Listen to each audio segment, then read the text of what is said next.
welcome to Chatty Lasses, the real down-to-earth talk show packed with opinion, debate and plenty of girly gossip. My name's Bulmer-Cooke and joining me on the panel is the gorgeous Lisa Guthrie. Hi. And the beautiful Mel Crawford. Hello. Girls, we're in for a treat tonight. I want to talk about a subject that I think divides a lot of people, and that's cosmetic surgery. Ooh. So, you know, I like a statistic. Go for it. Recent stats revealed that in 2015, the number of cosmetic surgery procedures peaked, with women accounting for 91% of them, and breast augmentation being the most popular procedure. Right, okay. Would you, have you, will you?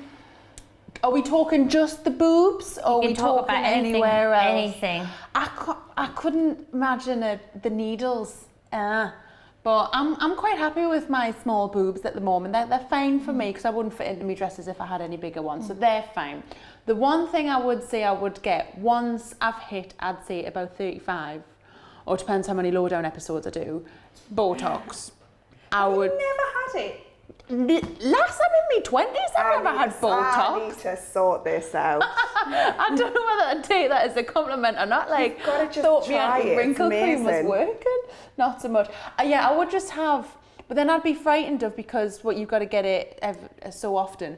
But just a little lift there. And Just a you've little got lift. a good forehead. Just a little lift. But yeah, I definitely couldn't get a boob job or anything like that. Oh, makes us wince. Lisa?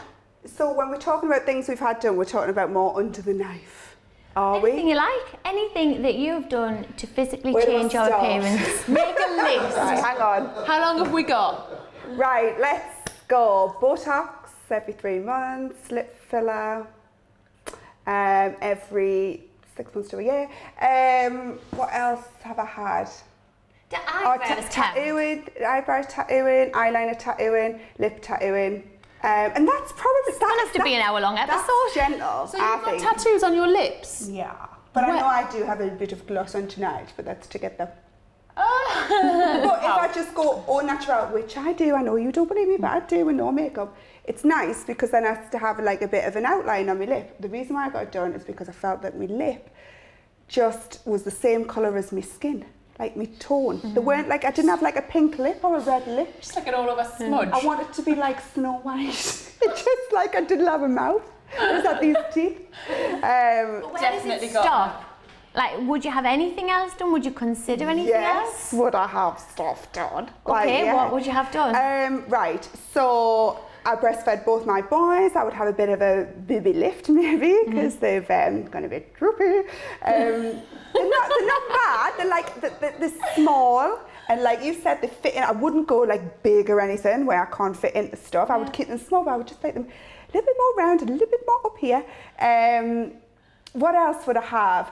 Would you have a butt lift? No. Like, would you get a Kim K? I don't mind. I mean, bum is... See, I've got a fat bum, so it's not that saggy because it's got so much fat in it. It's like quite round anyway. Like if I lose weight, like yeah, like the boobs drop more, the bum drops a little bit more. So if I keep a bit of weight on, it's not too bad. It's in the right areas. I might have a little bit of a... Would I have a nose job? I might, yeah. What's the matter with your nose? I don't know. Listen, if I've anybody always here felt like needs a nose job. I'd get a nose job. Why? Don't know. I just think it's a little bit fat, maybe. Like a bit of a fat nose. Dear me, woman. But yeah, I would. But you know what it is, right? I just think I'm quite happy at the minute, but I just believe that if you are really not happy with something and it makes you miserable, then who is someone to tell you that you can't go and get that fixed? If you want to get it fixed, you get it fixed. But I struggle a little bit with, if it's not essential, why would you put yourself through it? Like, my boobs are not good. They were an A, they were a double D when I was pregnant, and they are back to an A. Wow. You could only imagine the state of them, right? Car crash. Do I hate them enough to have an operation on them? No. But that's you. But would I like someone to wave a magic wand over them and change them? Absolutely yes. What I don't understand is the trend at the minute of the lip fillers. I don't understand girls who are 19 and 20 getting lip fillers because that's all they see on Instagram. I don't get that. Yeah. For me, and then they get it so much, and they're 19, 20-year-old, and you're like, but you just look ridiculous. Yeah, I don't like the lip fillers like that. But I think it's got to be. It's quite a serious trend to be getting stuff in your Should and I agree. age be lifted? Yes, I do agree with you there. Well, no, I'm saying I agree with you there. It depends on the individual. It depends. You know, if you've got, say, a 18-year-old, 19-year-old, and they are so miserable, like they are so depressed, and they won't come out the house, they hate their body, they hate the way they look, and something like that is going to boost them, then, you know, could you really say no? No, I think just go and do some exercise, you'll feel better. No, but if it's like I think it depends how what again, it's sort of relative to each person, relative to each individual. I think if you're sensible enough, and certainly if you're young, and it's certainly more of a thing that's taking you down, it's really affecting you mentally, and then you sit down and you talk with parents and get, you know, specific medical advice. But should it be the first point of call? Should it be, I hate myself, I'm going to change something about myself? Or should it be, I don't like X, Y, and Z about myself, so I'm going to go and try and work on that a little bit more in here. Yeah. And then if I'm still not happy, then I'm going to go and have it done. Yeah, it's got to be, you know, if you've been, you know, really, really miserable and down, and, you know, you've like you say, tried other avenues and you're still not happy, maybe tried more innovative things, you know, and it hasn't worked, then if it's the only option, then so be it. I say, I mean, you're saying you wouldn't have it done, but that's because you mustn't mind it that much, Katie, because I don't mind it when I'm standing up, but when I lean forward, they're like two piping bags. Yeah, I get it, because I've got it too. And empty piping bags. Gravity. Like, I would get it, but I'm not at that stage yet, so I'm not. Are your piping bags bothered. still half full? Oh, well, you know what? They're like, well, they are half full, yeah. Like, but I'm not at that stage where I'm that bothered that much. I've got other things going on at the minute. It's not like, you know, I must get that done. I think it's, for me, why I don't sort of get or sort of agree with on this sort of thing, again, like I say, it's always relative to the person, but it is sort of younger girls and guys, definitely both, but it's these who let sort of social media and Instagram lead their life, because it's a false reality. The filters that you use every day, it's, you know, girls that become obviously obsessed. It's like the bodybuilders, when that suddenly become like the trend again, but it's sort of all the poses and everything you see on Instagram. It's like, oh, that's not really what you look like, and your life isn't perfect what it looks like. And people, if they're not really necessarily mature enough, or that's all they see, and it's your life, it's in front of you, it's in your hand every day, it's in your bag, it's in your pocket. If you're not watching telly, you're on it. It's that sort of lifestyle. It's the trend of going, right, I'm going to go and get my boobs done, I'm going to go and get Botox, I'm going to get my lips done. I do think also, though, more surgeons need to say no. You know, it's a case of, there's nothing the matter with you, I'm not doing it. And I do think there needs to be more of that, and I know many who do say no, you know, whether it be lip filler, whether it be Botox, no, you don't need it, you're not having it. There's a lot of surgeons who are quite happy to just say, yeah, let's do it. Someone once told me I did need Botox. Was it me? Probably. Well, she just said I needed it 5 minutes ago. Does it look like a sheet of A4 lined paper, this forehead? I think, like, Mel, you made a really good point about social media. I think people have become far too influenced by external forces. Did I care about my piping bag boobs 5 years ago? Do you know what? I'm never going to be able to ice a cake the same way again. Really. See if you're stuck, just invite us down. But now I'm much more conscious, and I should be, you know, in theory, on paper, I should be happy with myself. I wear a size 8 to 10 clothes, I'm fit, I'm healthy, I should be happy with myself. But because I look at other people online, I've managed to pick fault with myself. And I can really see how it can be quite easy to go down the line of, I need to change everything. I am all for people being happy with themselves, and if that makes them happy, that is good in my book. But final quick fire questions. would you, yes or no, change something about your body and go through with it? As in cosmetic surgery? Yes. No. No? Lisa? Like, maybe down the line, if I was really miserable with something, then yeah, like, I wouldn't rule it out. At the moment, no, but I think I feel differently about my body now than I did 10 years ago. Who knows how we'll feel in the future, but somebody who can enlighten us is a certain cosmetic surgeon who'll be joining us after the break. Don't miss it, we'll see you soon. Bye!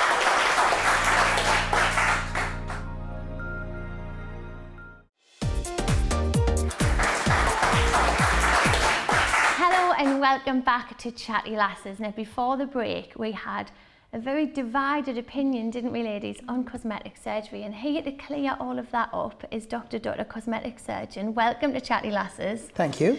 Dr. Dutta, you heard us before the break. You heard our differences of opinion. What are your thoughts? Being in the industry myself, the only thing that I'm seeing is socially, people are much more receptive. 25 years ago, if you talk to your mum or auntie, they wouldn't have thought anything about cosmetic surgery. In fact, they still would find it ridiculous. As a doctor, I feel responsible because we have to promote it in a sensible way. It is our responsibility to make sure that the public understands that this is not just having Botox or fillers, it's surgery. And the same principles of surgery or medicine applies to cosmetic surgery. So we shouldn't cheapen it the way social media often does. I know you talked about lips, and that is where the society is going. And you'll also see social media has got a huge responsibility, because 90% of the pictures that we see in our magazines are photoshopped. And even they're beautiful ladies and they're photoshopped. So where do we stand as average human beings walking down the street, looking at our mirrors, and we think we are not enough. We feel inadequate in ourselves. So we have to change that culture. But also, you talked about saying no. You mentioned about saying no. I think we need to identify the people who we can do good, and we also need to identify the people who actually are going out of their way to have something, and that procedure will do them damage. Yeah. And if we can't identify those people, we are selling our services short. And as a doctor, we will feel we haven't done justice to the patient. Patient protection is paramount. So, Dr. Dutta, how long have you been in the industry for? I have been in cosmetic surgery since 2000, so 17 years. And what is the procedure that you perform most frequently? In the Northeast, I've got 2 clinics in Newcastle, as you probably know, in Sunderland. In the Northeast, it's mostly liposuction and then the non-surgical, the usual Botox and the fillers and the lasers. But in London, it's different. In London, it's mostly the facelifts, the breast augmentations, although breast is getting more popular in the Northeast as well. And have you seen big changes in the procedures that people opt for throughout your career? The biggest change I've seen, I can still remember, 2000, I went to the local consultants and said, I want a consulting room. And I would often twiddle my thumbs in the evening seeing 2 patients. I would see 1 man in a month or 2. Now, 9 to 10%. You already said you like statistics. 9 to 10% of my patients are men. And there's a change. And the second thing is, people are much more receptive to cosmetic surgery. It is so common now. You will probably be surprised to hear 90% of people consider having it. Not have it, but consider having it. Yeah. And then probably 10% of them would go on to have it. But it's much more common than you'd imagine. You've had a very long career, very successful, but it hasn't been without controversy. Absolutely. Can you shed some light on the story behind the headlines? Well, I can't tell you about the patient, of course, but it was a breast augmentation which was done by one of my colleagues, and it had a complication, a normal, natural complication. It went through 2 further operations. He did it, and I ended up doing the 4th one, which of course ended up with another complication. And it was absolutely unavoidable, but at the same time I could have done things better. And you learn from it and you move on, but at the same time you have to always keep the patient in the center and make sure the patient is protected. On that occasion, the patient had complications, and it was awful for the patient and as well as for me.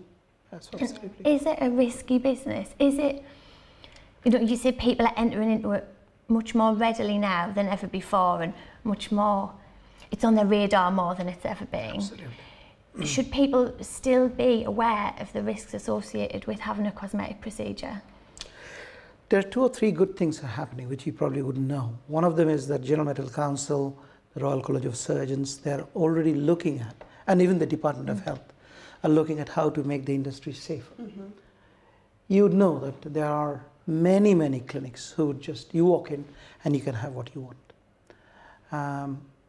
In our clinic, we have statistics. We turn away about a third of our patients.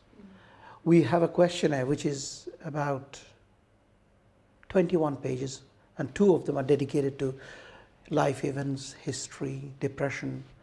We contact their general practitioner because there are so many things that could have happened in the life of the patient, and we wouldn't know as a cosmetic surgeon because we're independent. Every factor needs to be taken into account before you put that patient under the knife. I was going to say, when does ever sort of business override the ethics? Like if you had a young girl come to you with cash in hand and wanted a boob job, but it was quite clear she doesn't really need one, but she was very adamant, no, that's what she wants and she's got the cash. When is it that what takes over, business because that's a paying customer and that's what she wants the product, or ethics because, well, actually, well, how about we look at it and take it from a point of view of you don't need it, what other path and route could you go down rather than cosmetic surgery? Remember, cosmetic surgery in itself, it is something that you are choosing. You don't need to have it. It's like not a lump on your head where you go to your GP and the GP says, dental work, you're a dentist. Yeah. That needs to be done. There is no cosmetic surgery in the world that needs to be done. Patient wants it. So there is a relative difference between need and want. Then comes the question whether the patient will benefit from it or not. Did Wayne Rooney need a hair transplant? All the big lips you talked about, all the buttock augmentations you talked about, now there's a name for it, as you know, called Brazilian butt lift. We do it. Does it need to be done? You have to assess why the patient is asking. Is it just for our own confidence? Is it something that the patient has thought about it for some time and then decided that I really am in a point in life where I could do a little bit confidence boosting? Yeah. That's fine. But I have done some young ladies, I'll give you an example. This is an absolutely true example. As you probably know, there are a couple of lap dancing clubs in Newcastle. You're probably aware. And some of the girls are actually in university. They do that to supplement their living.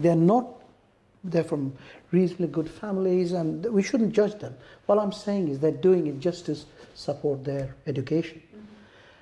And 1 or 2 of them will come and say, I would like to look better. Can you do a liposuction? And you can see them. I've got 2 daughters. And I can see them. They look absolutely amazing.